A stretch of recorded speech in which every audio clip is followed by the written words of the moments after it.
ওপৰৰ পৰা কিবাহে হাগি দিলে বাৰু পক্ষে হাগি দিছে চৰাই হাগি দিছে একো নাই এইটো বাৰু ভাল বুলি কয় ৰজা ভূতি বৰ্মাই প্ৰথম স্থাপন কৰিছিল তো আজি মই দেখুৱাম আপোনালোকক এছিয়াৰ ছেকেণ্ড লাৰ্জেষ্ট ট্ৰী য'ত ইয়াতে আছে জালিঘাটা বজালী ডিষ্ট্ৰিক্টত আৰু মই আছোঁ পাঠশালাত আগৰ ভিডিঅ' দেখিছে যদি গম পাব আৰু বৰ্তমান এইটো হ'ল স্বামীনৰ ৰুম আমাৰ সৰভোগৰে হয় চ' এই ৰুমটো দেখুৱাই দিছোঁ মই এই অৱস্থা ৰুমৰ কাম কৰি আছে আজি নতুনকৈ লৈ আহিছা না আজি আনিছা আৰু এটা বস্তু দেখুৱাই দিছোঁ আপোনালোকক নতুনকৈ উঠিব লাগিব ইয়াতে এয়া হৈছে ৰুমত নতুনকৈ আলহী আহিছে আমাৰ এইজনী কপৌ চৰাই উৰি যোৱা নাই বাৰু থাকক ইয়াতে আছে নতুনকৈ ইয়াতে মানে যেতিয়া মানে এইটো ওপৰত নতুনকৈ মানে যেতিয়া কুটা উহাই আছিলে কুটা উহা বুলি কয় উহাই থাকোঁতে মানে দেখিছিলোঁ মই বাট এতিয়া হয়তো কণী পাৰিছে থাকক আৰু এয়া মই ইয়াতে উঠি আছোঁ চাওক ইয়াতে উঠি আছোঁ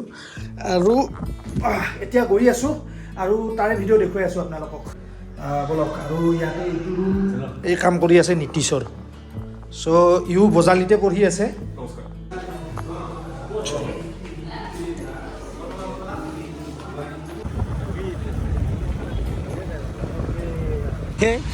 ইয়াতে বাবু এজন আছে পুৰা টাটা দি আছে গাড়ীৰ ভিতৰৰ পৰা বাই বাই বাবু bye bye bye bye rail লাইনটো পাৰ কৰিব লাগে আৰু এইপিনে যাব লাগিব আমাৰ বাবে ৰৈ আছে ইয়াত দিব্য আৰু তোমাৰ নামটো কোৱা অভিজিত তো ব'লা ৰাস্তাটোৰ নাম কি মানে এইখিনি জেগাটোৰ নাম কি নাম টিটকা চ' আহি পালোঁ নেকি পাইছোঁ একচুৱেলি এইটো এয়া আহি পালোঁ ইয়াতে কলিবাৰী শ্ৰী শ্ৰী শিৱথান বজালী অসম স্থান জালিঘাটা ভিতৰত গৈ দেখুৱাই আছোঁ এয়া মন্দিৰ আছে কাষতে মন্দিৰৰ পিছপিনে আমাৰ মাই গড মোৰ সন্মুখত আছে এছিয়াৰ ছেকেণ্ড লাৰ্জেষ্ট ট্ৰী মানে বহুত ভিডিঅ'ত দেখিছে ইয়াতে ডিম্পু বৰুৱা আহিছিলে বা বেলেগ ইউটিউবাৰ আহিছিলে বাট মই মোৰ ফলোৱাৰ্ছখিনিকো দেখুৱাব বিচাৰিলোঁ যিহেতুকে পাঠশালাতে আছোঁ আৰু পাঠশালাৰ পৰা কিমান কিলোমিটাৰ হ'ব এইখিনি 20-25 10 কিলোমিটাৰ চাগে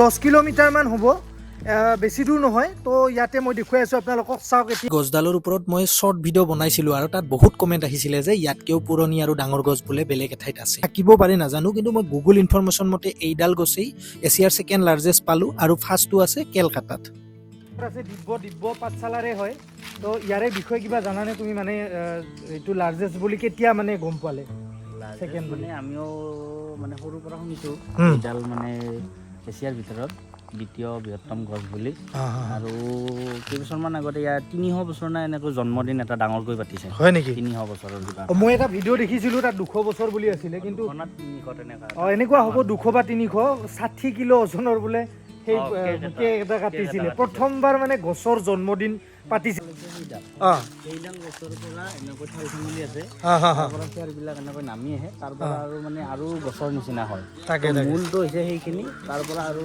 এনেকৈ তাতে গোবৰ সেনেকৈ দিয়া আছে তাৰ পৰা আৰু হ'ব এইটো বটগছ হয় আৰু এইটো ইয়াতে গোটেইখিনি দেখা পাব ইয়াতে পোষ্টাৰ এখন দিয়া আছে ইয়াতে পিকনিক খাবলৈও আহে আপোনালোকে যদি পিকনিক খাব প্লেচ বিচাৰি আছে তো ইয়াতো আহিব পাৰে কি নদী আছিলে কালদিয়া নদীৰ কাষত আৰু ইয়াতে এছিয়াৰ লাৰ্জেষ্ট ছেকেণ্ড লাৰ্জেষ্ট ট্ৰী আছে আপোনালোকে এইখিনিও চাব পাৰে মন্দিৰ আছে মন্দিৰতো আহিব পাৰে আৰু ইয়াতে খানা খাব আহিব পাৰে নাই কি কোৱা হয় একদম আহিব আৰু ইয়াত বঢ়িয়াকৈ চাই যাব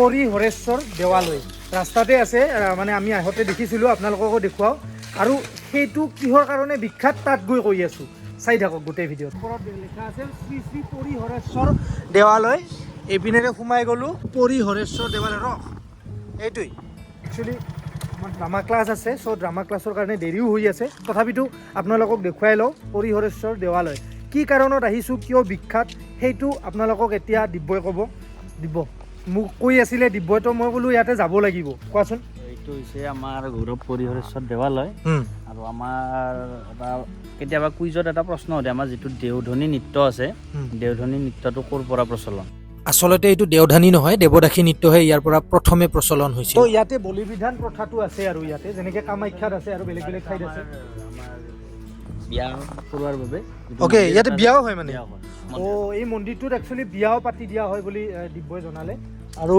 মই ইয়াতে দেখুৱাই দিছোঁ ইয়াতে লিখা আছে শ্ৰী শ্ৰী পৰিহৰেশ্বৰ দেৱালয়। ভিতৰত দেখুৱাৰ আগতে দেখুৱাইছোঁ, ইয়াতে মন্দিৰৰ কাষতে এটা পুখুৰী আছে, ধুনীয়া পুখুৰীৰ পাৰ। ইয়াতে আপোনালোকেও আহিব পাৰে। পৰিহৰেশ্বৰ দেৱালয় পাঠশালাৰ অৱস্থিত বজালী ডিষ্ট্ৰিক্ট।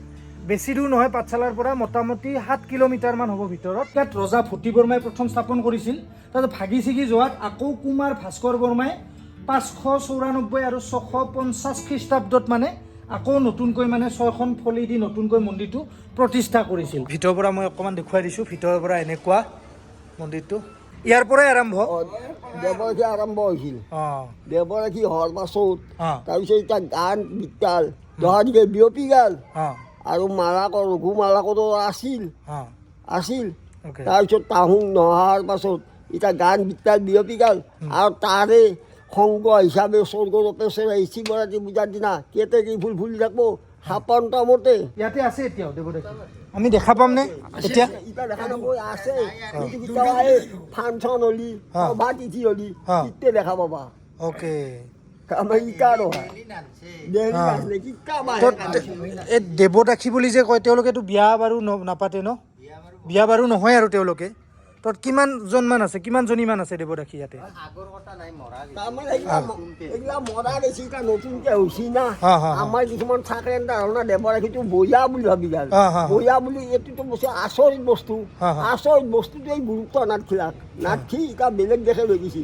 এতিয়া আৰু নতুনকে হৈছে আইনত আপুনি যিটো কৈছে বিয়া বা নাপে, কিন্তু এতিয়া বাধ্য বোলা নাটক এতিয়া বিয়া হৈছে হয়। এতিয়া নতুনকে হৈছে না এনেকে নাচি আছে। অসমত কৰি 128খান দেৱালয়ৰ ভিতৰত এই 28খানৰ ভিতৰত এখনতে শ্ৰেষ্ঠ বৰডেকা হয় নেকি? বৰডেকা এখন আমাৰ বৰডেকা। আৰু এই 28খানৰ ভিতৰত 48খান দেৱালয় এই কি পূজা নাখায় আৰু 28খানে তাৰমানে পূজা খায়। লোকৰ পৰা যিখিনি জানিলোঁ আপোনালোকক দেখুৱালোঁ। তো আপোনালোকেও আহিব পাৰে পাঠশালাৰ ডুবিত অৱস্থিত পৰিহৰেশ্বৰ দেৱালয়। ইয়াতে আহি আপোনালোকেও মানে প্ৰচাৰ কৰক, কাৰণ আমাৰ অসমতে এনেকুৱা ঠাই আছে। তো আমি বাহিৰত বহুত জেগাত আমি ঘূৰিব যাই থাকোঁ হয়নে? এইবিলাক জেগাতো আহক। গতিকে ভিডিঅ'টো ইমানতেই সমাপ্ত কৰিলোঁ। ভাল লাগিলে লাইক কৰিব, শ্বেয়াৰ কৰি দিব নিশ্চয়, কিয়নো শ্বেয়াৰ কৰিলেহে বেলেগলৈকে যাব ভিডিঅ'টো। চ' ছাবস্ক্ৰাইব কৰিবলৈ নাপাহৰিব নে কি? ফ'ল' কৰিব। আৰু যোনে যোনে ফেচবুকত চাই আছে ফ'ল' কৰি দিব। Bye bye.